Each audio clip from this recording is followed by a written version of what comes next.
side. I'll give 2 members on this side, 2 members on this side. Senator Sifuna. Mr. Speaker, I would want to comment on the statement brought by the Senator Funani on the luring of Kenyans into the Russian-Ukraine war. Honorable Speaker, towards the end of last year, I attended the launch of a report by Oxfam titled Kenya's Inequality Crisis, the Great Economic Divide. And for the benefit of this House, Honorable Speaker, that report, just to highlight, nearly half of Kenyans live in extreme poverty. The Senator for Mandera was just briefing me on the drought situation there. There have over 10,000 households that are affected by drought. The second notable thing, Honorable Speaker, the study found that the top 1% in Kenya controls 78% of the country's financial wealth, while a majority struggle. Thirdly, Honorable Speaker, and last, that the richest 125 individuals in Kenya hold more wealth than a combined 43 million of us in this country. Why do I bring this report here, Honorable Speaker?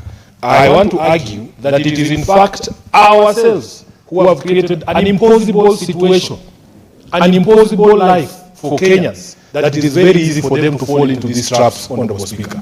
When you are looking at your family starving, and somebody tells you I can get you a job somewhere, you will most likely want to go and do that job, even when, Honorable Speaker, you might not be, it might not be in your best interest. We have heard of these stories in Myanmar, Honorable Speaker. There was Kenyans that were lured there to go and do some extortion business. And now Russia, we have heard about the situation again in Saudi.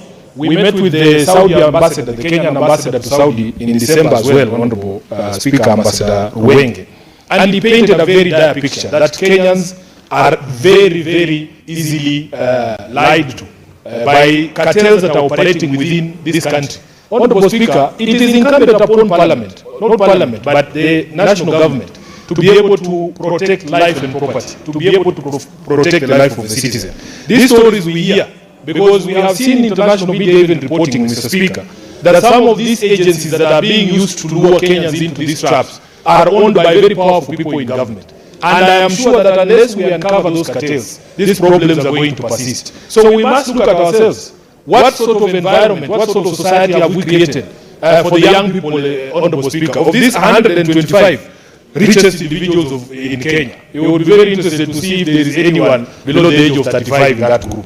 Mr. Speaker, we must resolve the situation of our own people so that we save them from these traps that have been set by these cartels. I thank you, Honorable Speaker.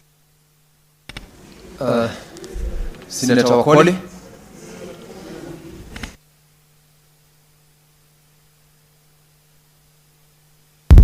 Huh?